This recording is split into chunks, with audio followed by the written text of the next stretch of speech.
Samahan niyo ako ngayong araw at ipapadala na natin ang isang oversized female Belgian natin na kamukhang kamukha ng tatay niya na si Hades going to Mindanao at specifically siya ay pupunta ng Davao. Sana all, di ba? So ayan, konting trivia at konting kwento nga lang ito sa puppy natin na si Belle. Edad nga na 2 months old ay pina-assess na natin si Belle sa ating trainer na si Sir JB Estampa. Pinapunta natin siya para malaman at ma-check kung maganda nga ba talaga ang nerve ni Belle. Dapat kasi talaga ay male ang kukunin ni Sir Cesar. Unfortunately, mas nagustuhan niya itong si Belle or si codename Yellow kaya pinatest natin kay Sir JB Estampa. At makikita niyo naman ay gumingiti si Sir JB Estampa rito dahil nagustuhan niya at maganda nga daw talaga ang drive ng puppy na ito.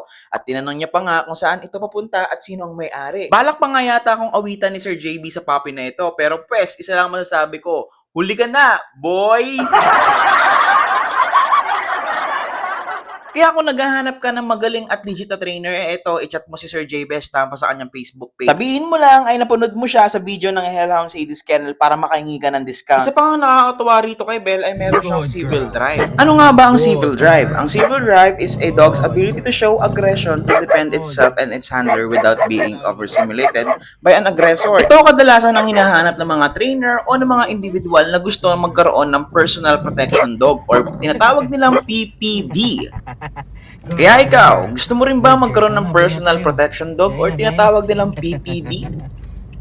Ito sa kabila, dito sa kabila meron tao. Ay, nahanap nyo. At ito ang mga video na nakuha namin kay Belle habang siya ay nagpapakita ng civil drive sa mga iba't ibang lugar na pinupuntahan namin. Dito nga ay natakot pa si ate at nagulat, napalingon pa nga siya eh. Pero nung kami ay umandar at biglang tumahol ulit si Belle ay ayan ang reaksyon ni ate. Hindi nga rin nakaligtas dito si Kuya Guard, wala namang ginagawa pero ito si Belle mainit ang ulo. May regla yarn.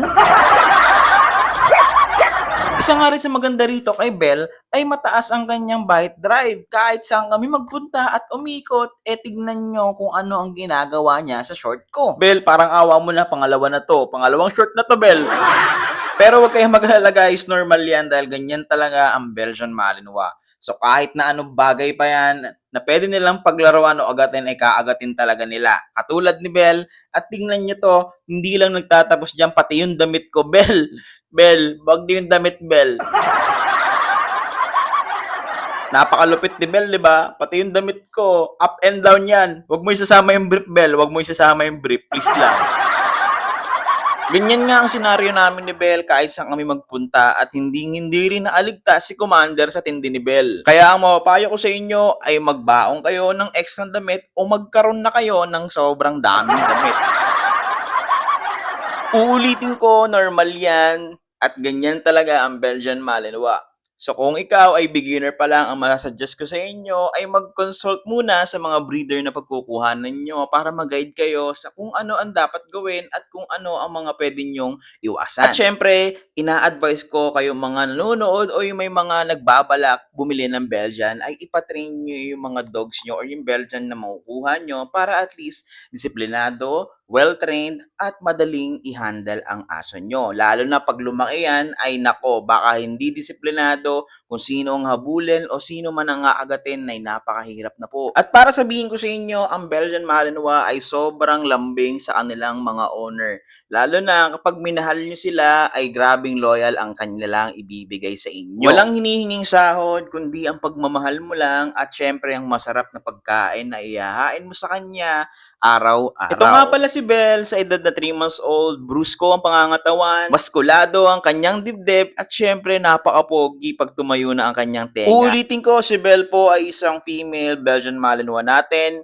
Ganyan nakakapal ang buto at ganyan kabrusko. Kamusta pa kaya yung mga lalaki natin na Belgian Malinois? Kaya balik tayo sa airport kung saan ay ipapadala na natin si Belle. China-check nga lang siya dyan ng cargo officer ng Cebu Pacific at minimake sure na stable o sturdy ang kanyang kulungan sa pagbiyahe. At syempre, tinapos na rin natin ang mga document na needed ng Cebu Pacific in order for Belle to fly going to Davao. Pati nga yung kanyang tubigan ay nilagyan na rin namin ng electrolyte para pagka siya ay nauuhaw at iinom ay mare-replenish ang kanyang electrolyte sa katawan. Dahil alam naman natin na stressful ang pagbiyahe sa ating mga fur babies, kaya ayan, minake sure talaga namin na complete at merong tubig na maiinom si Belle. Habang naghihintay si Belle ay ganito ang naging sitwasyon niya. Napasarap pa ang tulog bago siya ikarga talaga ng eroplano. Thank you so much, Bel, sa maiksing panahon na pagsasama natin, sa pagpapasaya mo sa amin ni Commander, at sa mga napakalambing na gesture mo. Alam kong maaalagaan ka ng iyong owner na si Sir Cesar